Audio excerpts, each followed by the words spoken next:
Mateus capítulo 24, versículo 37. O objetivo e o tema dessa mensagem é obediência, santidade, preparação da noiva.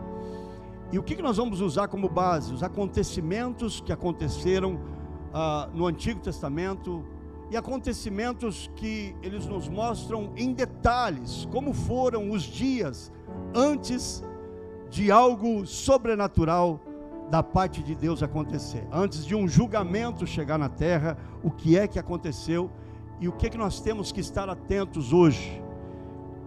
Mateus 24, 37 a 39. Eu vou ler aqui na minha versão, pode ser que tenha alguma coisa diferente, mas vamos lá. Diz a palavra do Senhor: E aconteceu que, como nos dias de Noé, antes do dilúvio, as pessoas viviam como de costume. E qual era o costume delas? Comendo, bebendo, casando-se e dando-se em casamento, até o dia em que Noé entrou na arca, e o dilúvio veio a todos eles. E aí o final do versículo diz: assim acontecerá na vinda do Filho do Homem. Lucas também registra isso em 17:26, capítulo 17, versículo 26, ele registra: assim como foi nos dias de Noé. Pode baixar um pouquinho o piano para mim. Assim como foi nos dias de Noé, assim será nos dias do Filho do Homem. As pessoas comiam, bebiam, casavam-se e davam-se em casamento até o dia em que Noé entrou na arca, e então veio o dilúvio e destruiu a todos. Amados, isso chama a minha atenção porque a palavra de Deus, ela fala sobre um arrebatamento registrado em Tessalonicenses e várias outras passagens bíblicas. Nós temos o livro de Apocalipse, nós temos várias mensagens onde nós apontamos sobre quais os tempos que estamos vivendo, sobre a última era, a era do Espírito Santo, que são 2000 anos, que iniciou após a morte e ressurreição de Cristo, quando Cristo ascendeu aos céus. Então se deu início a 2000 anos, que é a era do Espírito Santo. Nós estamos em 2025, menos 33 anos, nós vamos chegar a 1992. Então, para que se cumpra a era do Espírito Santo, se não houvesse erro nenhum no calendário, nós saberíamos que estamos muito próximos à vinda de Jesus. Quando a era do Espírito Santo se cumprir, da mesma maneira que Jesus, quando finalizou a sua obra, ele levanta as mãos e ele fala ao Pai, ele diz: Pai, a ti it's done, está pronto, a ti eu entrego o meu espírito, o meu trabalho que o Senhor me enviou a fazer, eu finalizei. E então ali finalizou a Cristo, ele morreu, ressuscitou. Logo após, Cristo volta, fica mais alguns dias, para ser mais exato, 40 dias, junto com os discípulos. Apareceu para mais de 500 pessoas. Nós temos muitas provas, muitas pessoas que deixam testemunhos, pessoas que participaram desse feito, ou seja, testemunhas oculares, que participaram desse feito, que viram Jesus, que deixaram relatos históricos. Ou seja, não é uma história simplesmente para viver da fé, mas nós temos fatos que deixam de ser teorias, porque são fatos provados sobre a existência de Cristo, sobre a morte de Cristo, sobre a ressurreição de Cristo, sobre os milagres de Cristo e também sobre a vinda de Cristo, aonde ele relatou muitas vezes. E após esse momento, quando Jesus finaliza esse momento, ele vai a um local separado com os seus discípulos, ele ascende aos céus e ele faz uma promessa: ficar em Jerusalém até que do alto vocês sejam revestidos, e então vocês serão minhas testemunhas aqui em Pompano Beach, no estado da Flórida, nos Estados Unidos e também em outros estados, trazendo para os nossos dias de hoje o que Jesus falou, até os confins da terra. Levai a mensagem, entreguem a mensagem. Os discípulos, propriamente com medo, estavam fechados, trancados em um local. Por quê? Porque Cristo havia sido crucificado em uma morte maldita de cruz, em um sofrimento terrível, e agora os discípulos estavam sendo procurados para que também eles pudessem passar por sofrimentos. Então os discípulos estavam escondidos, fechados em uma casa, e a instrução de Cristo antes de ascender aos céus é que eles deveriam estar em oração, buscando o Senhor, para que do alto iria vir o Espírito Santo, iria tocar eles, e aí Jesus sabia que iria mudar totalmente a história daqueles homens medrosos. Aqueles homens medrosos iam se tornarem homens ousados. Isso aconteceu 11 dias depois da vinda de Cristo, depois que Cristo ascendeu aos céus. Então 51 dias após a crucificação, para sermos mais exatos, o Espírito Santo desce sobre aqueles homens, e ele toma todo aquele cenário, e o cenário ali em capítulo 1, capítulo 2 de Atos, fala que ele vem como línguas repartidas, fogo, presença de Deus. Os discípulos que agora estavam escondidos, porta fechada, agora eles saem para as ruas e vão pregar o Evangelho, falando em línguas, totalmente desinibidos, ousados, sem medo, sem nenhum tipo de vergonha, sem nenhum tipo de medo de chamar atenção, ou até mesmo de saber que aquilo poderia proporcionar a eles uma prisão, uma perseguição e assim por diante. E muitos foram presos também. Agora, Jesus ele cita sobre o retorno dele. Tudo que Jesus citou na palavra de Deus, até o dia de hoje, nós vemos as promessas se cumprindo. Poucos dias atrás, mais uma promessa se cumpriu em Israel. Israel agora se tornou também uma nação, e agora completa 77 anos de vida. Isso também nos aponta para a vinda de Jesus. Por quê? Porque a Bíblia, em Salmo 90:10, aponta que uma geração dura 80 anos. Então, Israel está completando 77 anos, o que chama a nossa atenção. Será que Jesus está voltando em 3 anos? Pode isso acontecer? E muitas pessoas se prendem no grande versículo dizendo: ninguém sabe nem a hora nem o dia. Mas a palavra de Deus diz que ninguém sabe nem o mês e nem o ano. Ela não fala sobre o mês e o ano, ela fala que ninguém sabe o dia e a hora. Mas Deus nos deixa muito claro que nós podemos estar vivendo os últimos dias da face da terra, um tempo de urgência. E essa mensagem, ela é simples, mas é muito objetiva para os momentos que nós estamos vivendo hoje. Em muitos lugares nós vemos o povo se reunindo, adorando a Deus, buscando a presença de Deus. Em muitos lugares nós vemos se levantar grupos de avivamentos, presença, Espírito Santo descendo com glória, com presença sobre a igreja. Pessoas frequentando igrejas todos os dias. E a cada dia nós vemos que muitas pessoas, ao invés de se tornarem íntimos de Deus, começam a tornar-se religiosas, a entender que o que nós fazemos está nos levando ao céu, quando na verdade o que precisamos é ter um relacionamento com o nosso Deus. Os dias de hoje são como os dias de Noé, narrado em Mateus, narrado em Lucas. E essa passagem nos chama a atenção, por quê? Porque nesse tempo o povo estava comendo, bebendo, casando, festando, fazendo tudo, mas de maneira distraída.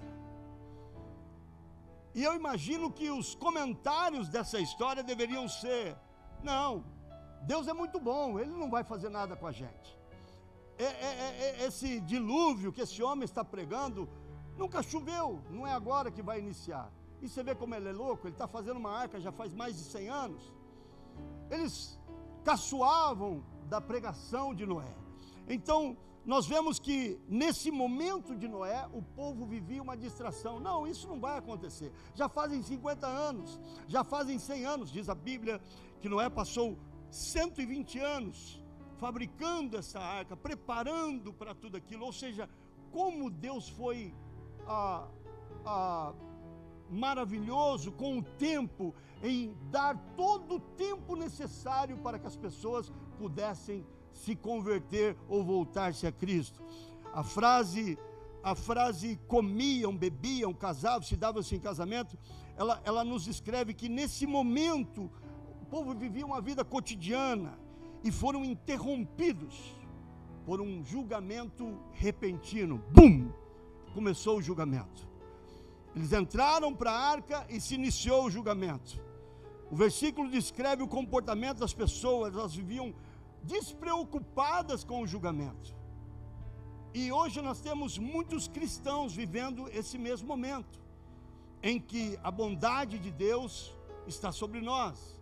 Eu preciso simplesmente estar na igreja.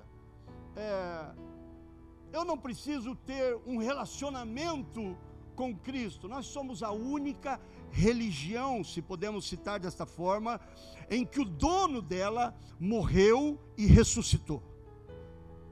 E eu posso entender vários pontos da ressurreição de Cristo, e uma delas é que a ressurreição de Cristo é para que eu e você tenhamos um relacionamento com Ele. Às vezes nós não conseguimos ter um relacionamento nem mesmo com o nosso irmão, com a nossa irmã, com a nossa família ou com a nossa casa, mas nós dizemos, não, com Cristo eu tenho um relacionamento.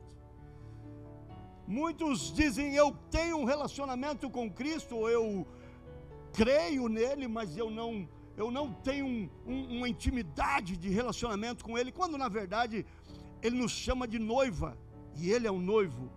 Eu vejo Cristo buscando, dizendo, eu quero ter uma intimidade com vocês, eu quero que vocês me conheçam, eu ressuscitei para que vocês me vejam, para que eu esteja com vocês, para que eu viva com vocês, eu quero levá-los a viver no Espírito. Eu quero dizer para vocês que como homem eu vivi e eu tive momentos de aflição, mas eu venci o mundo e vocês também vencerão. Tem alguém aqui comigo? O texto diz que eles não perceberam o perigo. Eles não perceberam quando o dia se aproximavam. A passagem indica que no futuro muitas pessoas, elas estão vivendo imersas em suas vidas normais, sem dar atenção à vinda e o juízo que está para chegar nessa terra. Nos dias de Noé, assim acontecerá na vinda do Filho do Homem. Nós temos outro acontecimento também narrado nas Escrituras, que eles nos dão uma forma muito clara de ver o que aconteceu. Mas ainda narrando comigo em Noé, vamos comigo em Gênesis capítulo 7, versículo 1, por favor.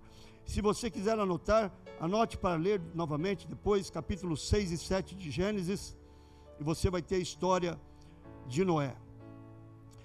Gênesis 7:1 diz, entra tu e toda a tua casa na arca, porque eu tenho visto que és justo diante de mim nesta geração.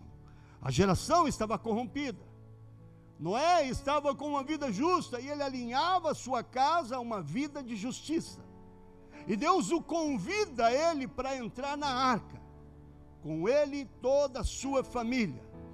Enquanto o mundo estava vivendo num pecado, Noé ouviu a voz de Deus, construiu essa arca, salvou a família.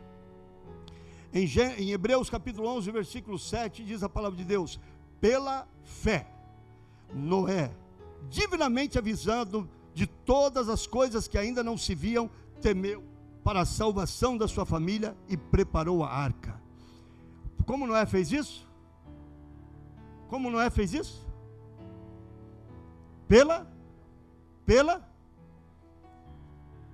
Pastor, eu não sei se Jesus está voltando. Bom, nós temos fatos, nós temos a palavra, nós temos as histórias, nós temos as pregações, nós temos os cultos, mas o que vai nos mover é a nossa fé. Pela fé eu vou preparar-me, pela fé eu vou preparar minha casa, pela fé eu vou mudar minha vida, pela fé eu vou mudar a história de todas as pessoas que estão ao meu redor, amém? É a fé que nos vai motivar. Agora uma coisa que me chama a atenção, quantas pessoas foram salvas? Vamos lá? 8 pessoas no meio de uma geração inteira. Eu vou repetir, 8 pessoas. Salvo apenas Noé, sua família, que são 8 pessoas. Os animais foram preservados. O percentual é mínimo em relação ao mundo, ao que estavam naquele mundo. Eu vejo a fidelidade de Deus em meio de um mundo corrompido. A fidelidade dele com os justos não muda. Não importa que o mundo todo esteja corrompido, mas se há um justo, a fidelidade de Deus está ali. A fidelidade de Deus em livrar os justos. O juízo virá sobre o mundo que rejeita Deus. Quem está na arca, que é Cristo, será salvo desse julgamento final. O próximo acontecimento é Sodoma e Gomorra. Sodoma e Gomorra, Gênesis capítulo 19, você pode ler toda a história, mas nós vamos ler aqui Gênesis capítulo 19, versículo 15 a 17. E diz a palavra de Deus assim: e ao amanhecer, os anjos apertaram com Ló, dizendo: levanta-te, toma a tua mulher e as tuas 2 filhas, que aqui estão, para que não pereças na injustiça desta cidade. Escapa-te por tua vida e não olhes para trás. Mas a passagem relata também uma história e nos leva a dizer: lembrai-vos da mulher de Ló, né? A esposa de Ló olhou para trás, né? Lucas capítulo 17, versículo 32, ela olhou para trás e diz a palavra do Senhor que ela se tornou como uma estátua de sal.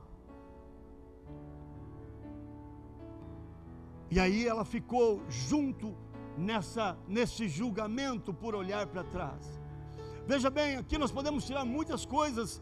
Eu sei que eu quero ser objetivo nessa mensagem, mas muitas vezes nós estamos correndo para escapar, mas olhando para trás.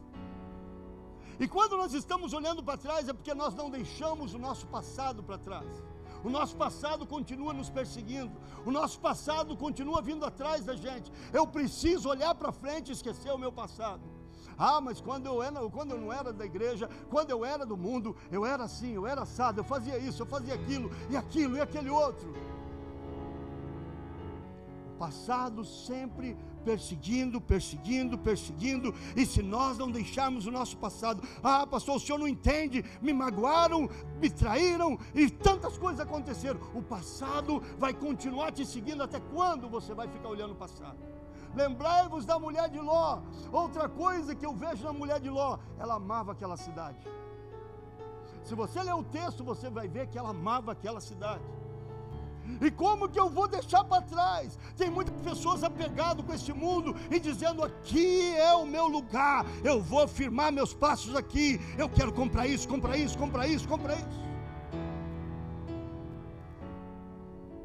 Nosso lugar não é aqui. Nós estamos aqui de passagem. Essa terra vai acabar. A Bíblia diz que não ficará pedra sobre pedra. Agora olhamos para os percentuais. Os percentuais são muito pouco.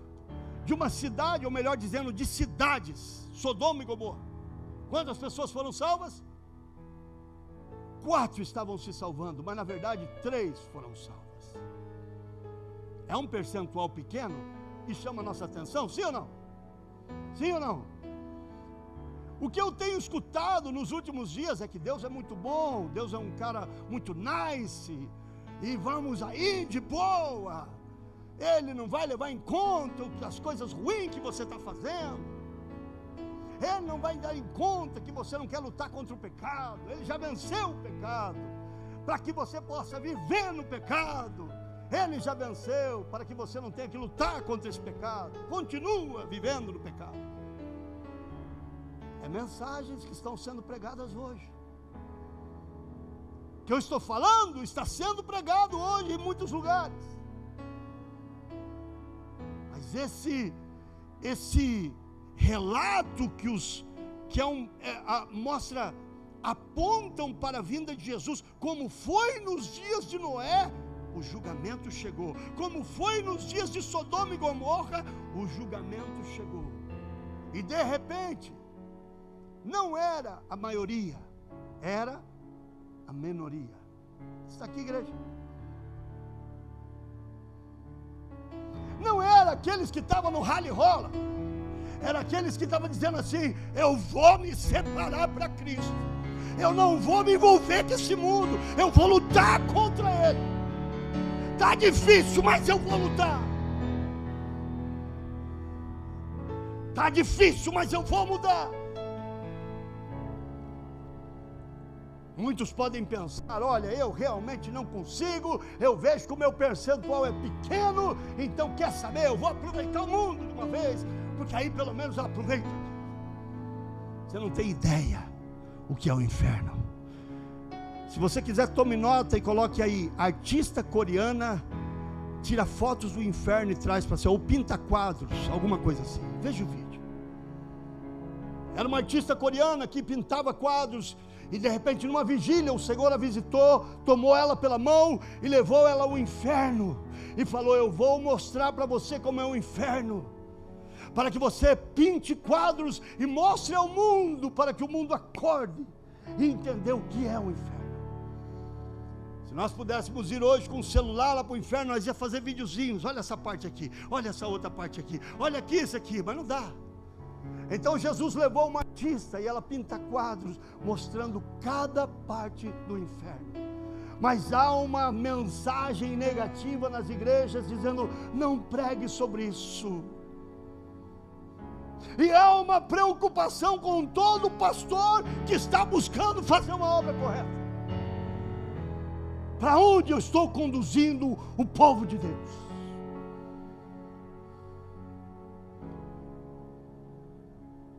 Como pastor eu posso conduzir que há, mas somente o sumo pastor é que pode te salvar. Eu não posso garantir a salvação nem dos meus filhos, nem da minha esposa. A Bíblia diz: um será tomado e o outro será levado. Um será deixado e o outro será tomado. Estarão dois no moinho trabalhando, dois numa cama, um dormindo, os dois, de repente, pá! Eu tenho uma história de um pastor amigo meu, e ele disse: eu tenho 3 filhos, e um dia eu entrei num sítio, eles tinham um sítio, e ele disse que ele desceu no sítio, tinha um porão, e a porta fechou, e procuraram esse homem por tudo quanto é lugar, e ele estava lá no porão. Disse ele que ele disse: uma hora eles vão me descobrir aqui. Então eu descansei, eu fui dormir, fui descansar, mas ele ficou lá por volta de umas 8 horas, e eles não achavam o pai dele, e esses 3 filhos ficaram desesperados: Jesus levou meu pai, eu fiquei. E aquilo despertou. Pastores irão ficar, igrejas inteiras irão ficar, adoradores do louvor irão ficar, famílias irão ficar, filhos irão ficar, porque a palavra de Deus é verdadeira. Sodoma e Gomorra apontam um percentual pequeno, mas vamos para outro acontecimento: saída do Egito e a entrada de Canaã. Saída do Egito, mundo; entrada de Canaã, céu.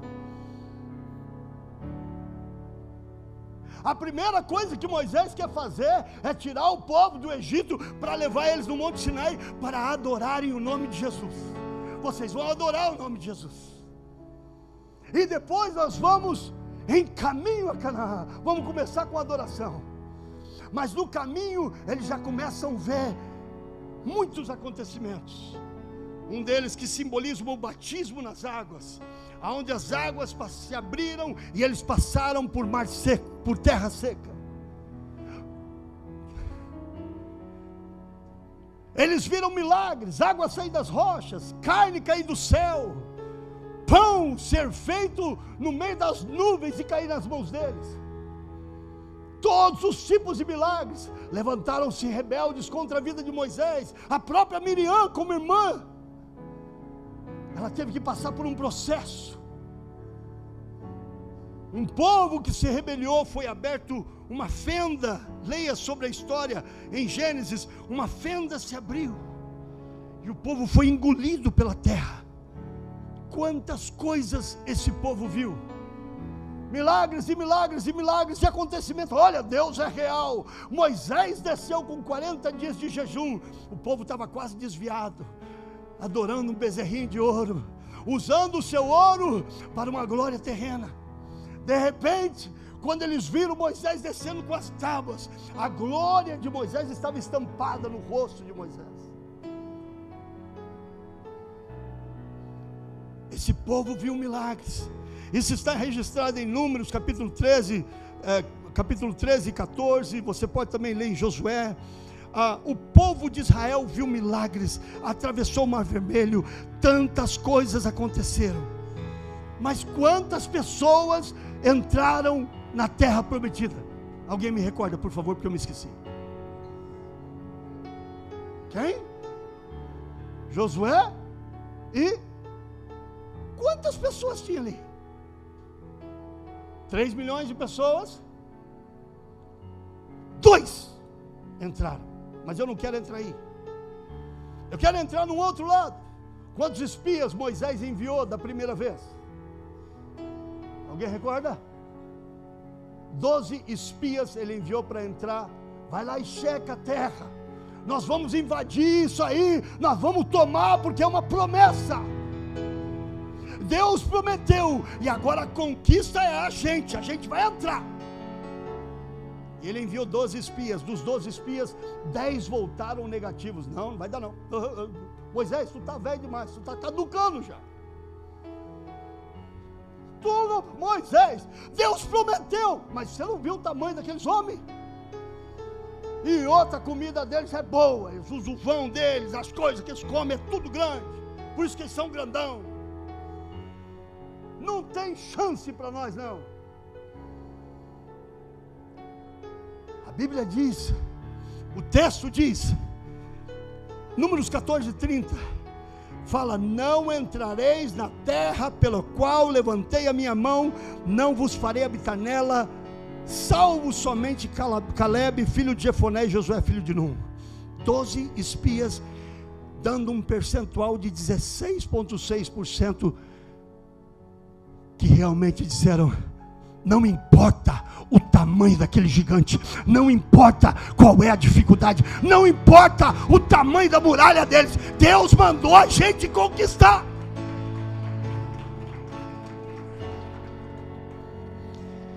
Leia comigo em Josué capítulo 14, versículo 8 e 9. 14, 8 e 9.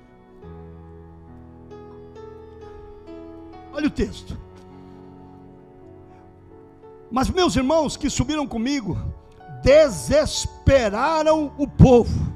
Em alguma outra versão você vai ver uma outra passagem que eles colocaram o povo em pânico. Eu porém perseverei, Josué escrevendo, eu porém perseverei em seguir meu Senhor, meu Deus. Então Moisés naquele dia jurou. Quem jurou? Deus ou Moisés? Moisés naquele dia jurou, dizendo: certamente a terra em que puseste o teu pé será tua e de teus filhos em herança perpetuamente, pois perseveraste em seguir o Senhor meu Deus. Que autoridade Deus coloca no líder quando ele vê uma pessoa com fé. Você vai vencer. Deus vai mudar a tua história. Olha, Josué e Caleb, não vai ser agora, mas certamente eu juro que vocês vão entrar nessa terra. Eu preparava a mensagem, eu digo: Pai, me dá uma graça, porque eu quero profetizar sobre a KJ Family. Vocês vão entrar no céu em nome de Jesus. A oração de um líder em preocupação com a igreja, com os filhos, é a preparação dos dias de hoje. Muitos começam, mas poucos terminam. Assim também será a jornada de Cristo. Sabe, o que me preocupa nessa passagem, entre 3 milhões de pessoas, somente Josué e Caleb entrou. Claro que aqui também tem uma outra passagem que não é a mensagem de hoje, porque exemplifica Moisés, significa o primeiro tempo, exemplificando Adão. E somente com Cristo, Josué, significa salvação, o mesmo nome de Jesus. Somente com Jesus eu posso entrar na terra prometida. Mas o ponto que me chama a atenção, eu não quero olhar o percentual total, mas eu quero olhar um percentual que me chamou a atenção quando eu preparava essa mensagem. O Espírito Santo começou a ministrar, ele começou a ministrar no meu coração. Imagina esses 12 espias, eles são considerados aqui nessa passagem 12 homens que foram levados para encorajar o povo. Não foi enviado qualquer pessoa, eram líderes, eram pessoas que tinham lógica, um senso para o que eles estavam fazendo. Foram preparadas para isso.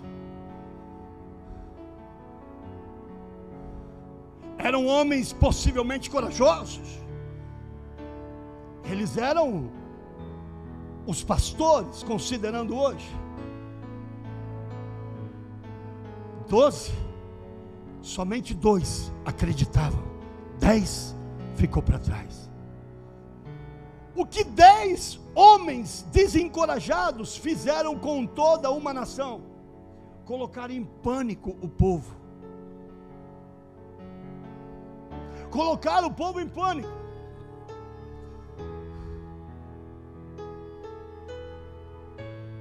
Uma pessoa, muitas vezes, a palavra de Deus diz em Hebreus capítulo 6, versículo 4, 6, se não me recordo, a palavra de Deus diz que é impossível aqueles que um dia foram cheios do Espírito Santo, estavam comprometidos com a igreja e saíram e abandonaram suas festas, é impossível voltar. O que nós vemos aqui? Nós vemos algo muito importante. Aquilo que nós estamos ouvindo vai influenciar nossas vidas. O que nós estamos escutando, quem nós estamos escutando, aonde nós estamos vendo, tem muita gente deixando de ser influenciada por tantas coisas que te levam à distração. Está aqui, igreja? Dá uma sacudida no teu irmão e fala assim: você está pronto para a vinda de Jesus? Fala baixinho no ouvido dele: você está pronto? Pergunta para ele de novo, fala assim: quanto tempo de oração tem aí por dia? Pergunta para ele qual foi a última vez que ele leu um livro da Bíblia sem que o pastor tivesse que intimar ele para ler. Pergunta para ele, por favor, qual foi o dia que ele chegou na igreja e disse: pastor, eu quero servir, me coloca para trabalhar em algo.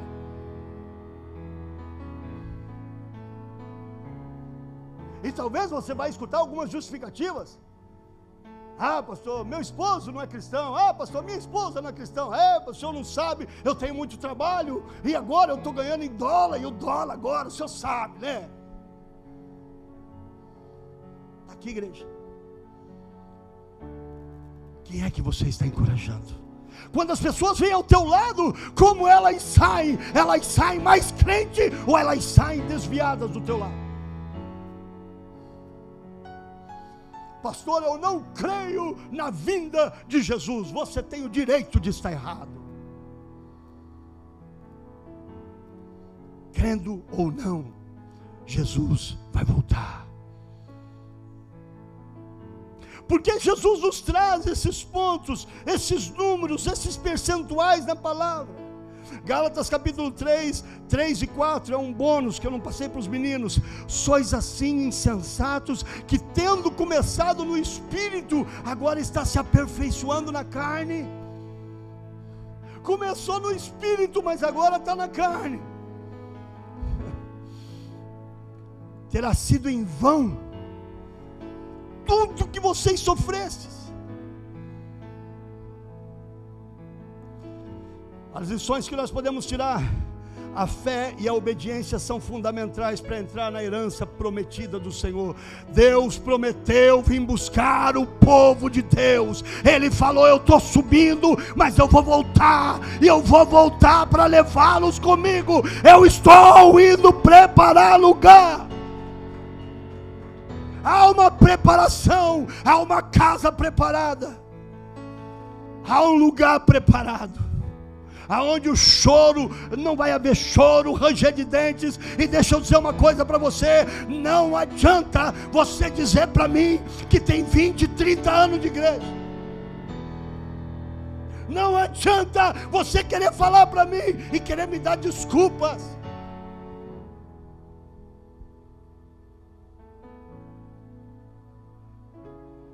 Eu preciso viver no Espírito, andar no Espírito, viver no Espírito, andar no Espírito, viver no Espírito, andar no Espírito.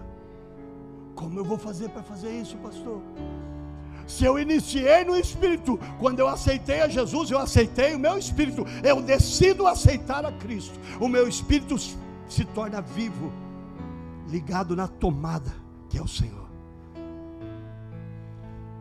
Quando eu decido me batizar, eu estou dizendo: mundo, eu não sirvo mais para você, eu não sou Joshua, agora Cristo vive em mim, e eu vou lutar minha vida toda para que esse homem não ressuscite de novo, porque um dia era Joshua, agora Cristo vive em mim.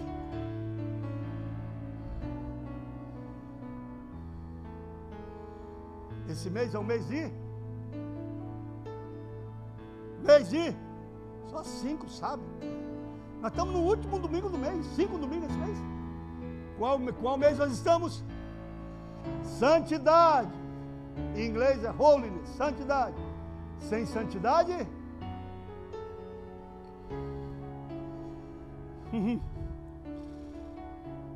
entregue-se. A grande maioria não estavam preparados. Entregue-se totalmente a Ele, viva em santidade, viva preparado para subir, permaneça firme até o fim. Qualquer momento a trombeta vai soar. Eu lembro que eu queria pedir o louvor que se posicionasse para mim. Felipe, se tiver um violão para você, meu filho, vem cá, vai me ajudar a ministrar o público. Eu queria que você se colocasse de pé em nome de Jesus. Eu lembro que eu estava, se eu não me engano, eu acho que era com o Joshua, meu filho, e eu vi uma mensagem falando sobre a idade do presidente Donald Trump no primeiro mandato dele. E então eu peguei a calculadora e comecei a fazer as contas da data de nascimento dele, do dia que ele entrou para fazer o primeiro mandato, dia 21 de janeiro de 2017. E por favor, não se disperse agora nesse momento. E nesse dia ele estava completando 70 anos, 7 meses e 7 dias de vida. Talvez você diga: é uma coincidência tudo isso. Aí nós fomos olhar o nome dele, Daniel. Donald vem de Daniel.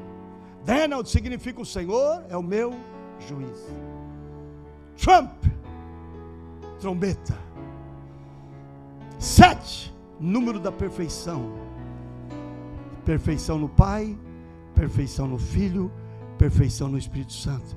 E talvez você diga que tudo isso é coincidência, e você tem o direito de estar errado.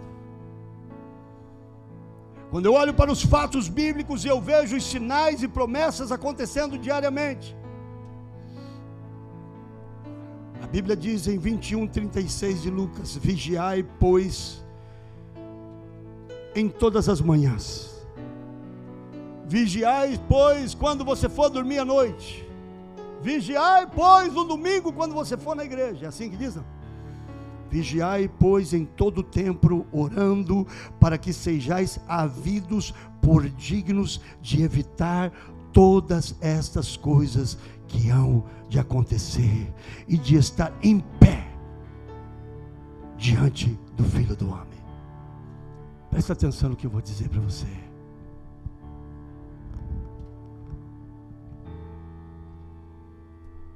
Eu creio que nós estamos às vésperas da vinda de Jesus, mas eu não creio que Jesus vai vir buscar uma igreja vazia.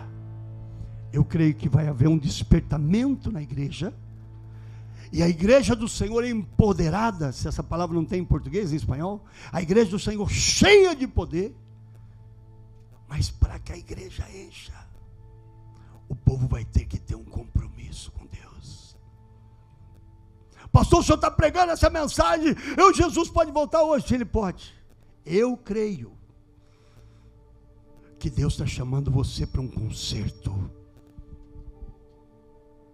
Hoje o pastor Felipe está aqui, ele vinha e não vinha, vinha, não vinha, então não sabia se eu preparava ou não. E no sábado ele me falou: pastor, perdeu o avião. E de repente eu estava voltando de Jacksonville, ele me disse: pastor, consegui. Aí eu já tinha preparado todo o culto. Mas o Espírito Santo tocou muito no meu coração e disse para mim: filho, tudo isso aconteceu porque eu quero que você ministre essa mensagem. Essa mensagem não é só para a KJ Family, essa mensagem vai para vídeos e vai para muitas pessoas.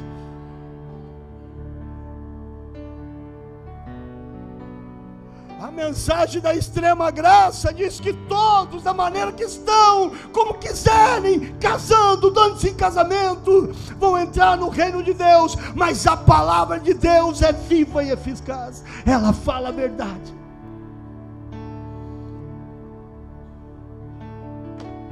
Se essa palavra tocou tua vida, o que é que você vai fazer com ela? Se realmente essa palavra tocou tua vida, a tua vida de oração vai mudar, a tua vida de adoração vai mudar, a tua vida de busca por Deus vai mudar. Será que eu vou comover alguns pais, quem sabe que estão também na internet, que vão se colocar na brecha para orar pela sua família? Pastores, líderes, jovens,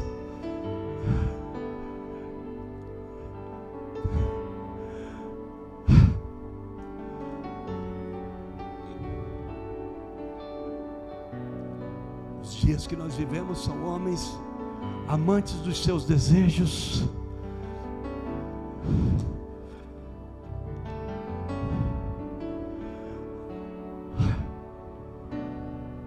eu tenho muito desejo de ver o povo prosperar financeiramente. Eu passei tanta coisa financeira e eu tenho um desejo muito grande. Eu não gosto de ver as pessoas passando dificuldade. E muitas vezes eu incito as pessoas, eu direciono a você mudar a tua história financeira. Mas daí eu recebo o livro de dízimos da igreja.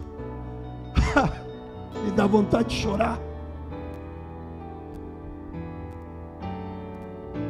Quando na verdade nem o teu bolso está convertido. Eu confio em ti, meu Pai, eu confio a minha alma, o meu espírito, mas o meu dinheiro não.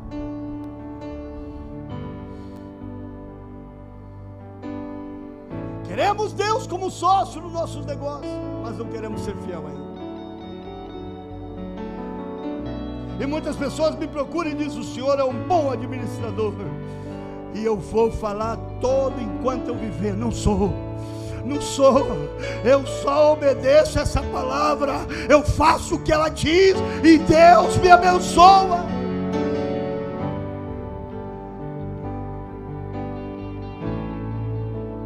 Entregue-se ao Senhor. Não deixa a doença te vencer, não deixa o pecado te vencer, não deixa a dificuldade te vencer. Pastor, tem um monte de gente aí querendo fazer dieta para perder peso. Deixa eu dizer uma coisa: vai fazer jejum em nome de Jesus. Jejua 40 dias. Tem muitas pessoas para psicólogos, psiquiatras. Vamos arrumar. Começa a jejuar, orar, ler a Bíblia, a história vai mudar. Diga: enfermidade, você não vai entrar na minha casa. Meus filhos são do Senhor, meu esposo é do Senhor, minha esposa é do Senhor, minha casa é do Senhor.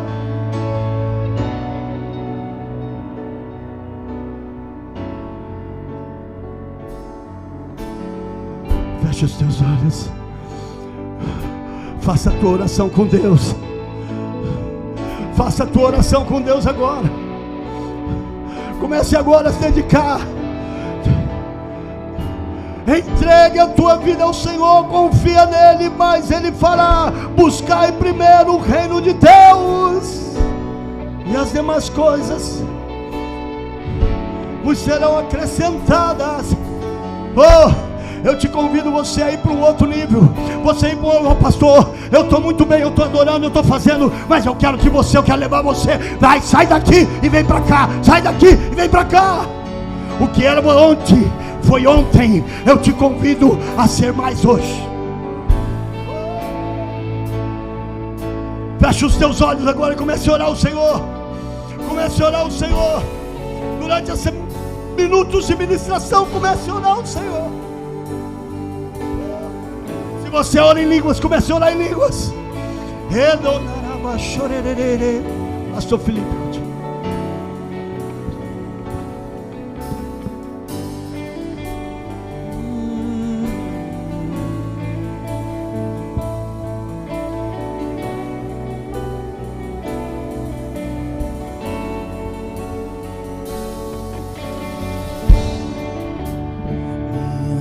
lamparinas estão acesas.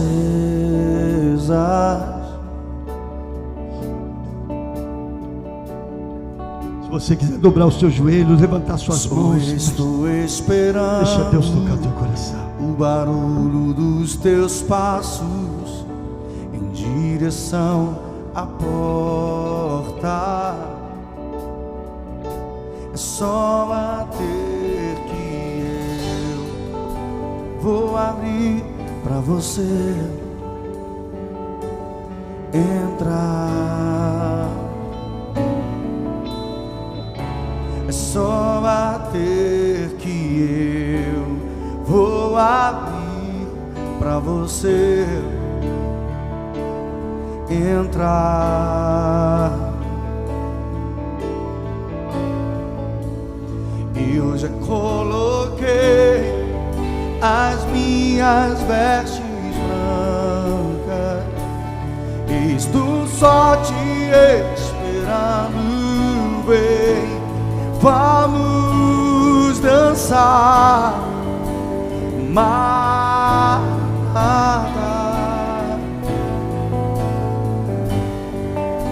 Maranata.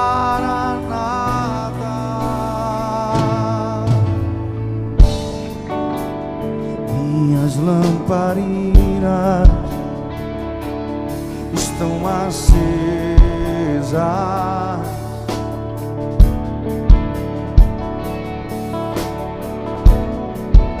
Só estou esperando o barulho dos teus passos em direção à porta. Só bater que eu vou abrir pra você entrar. Só bater que eu vou abrir pra você entrar. Eu já coloquei as minhas vestes brancas, estou só te esperando, bem, vamos dançar.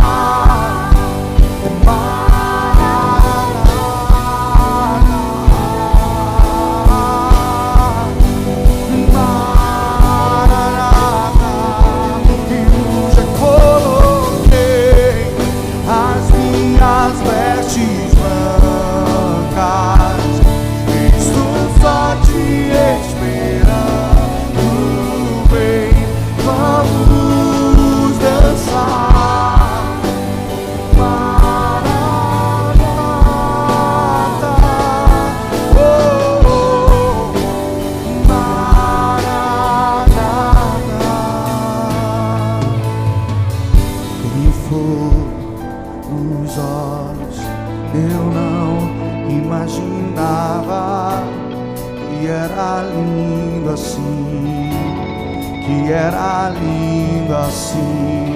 Eu noivo esperado, eu abro a minha casa, pode morar aqui, pode morar.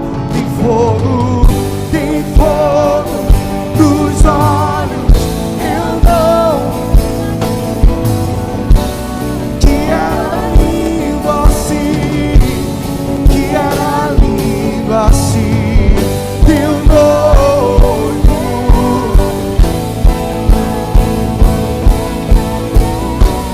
Pode morar aqui, pode morar aqui. Maranata, hora vem.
escutando essa mensagem, levante a sua mão comigo assim.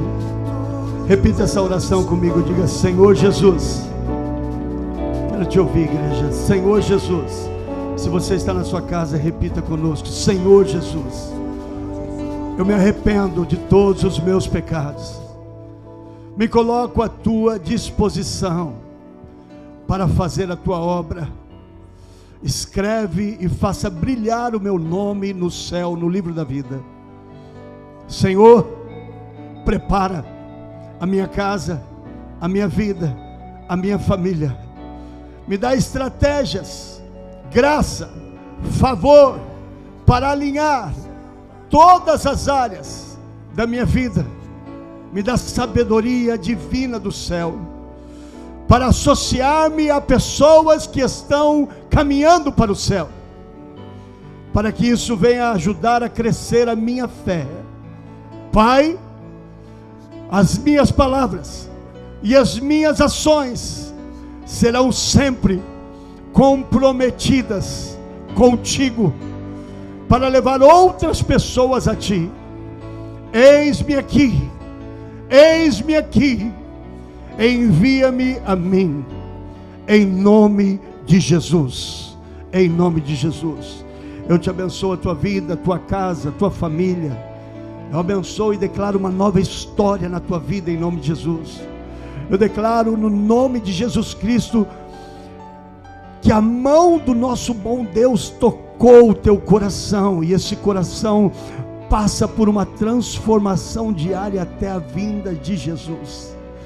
Esse coração vai cada dia mais se parecer mais com o coração dele, com o coração do nosso Pai.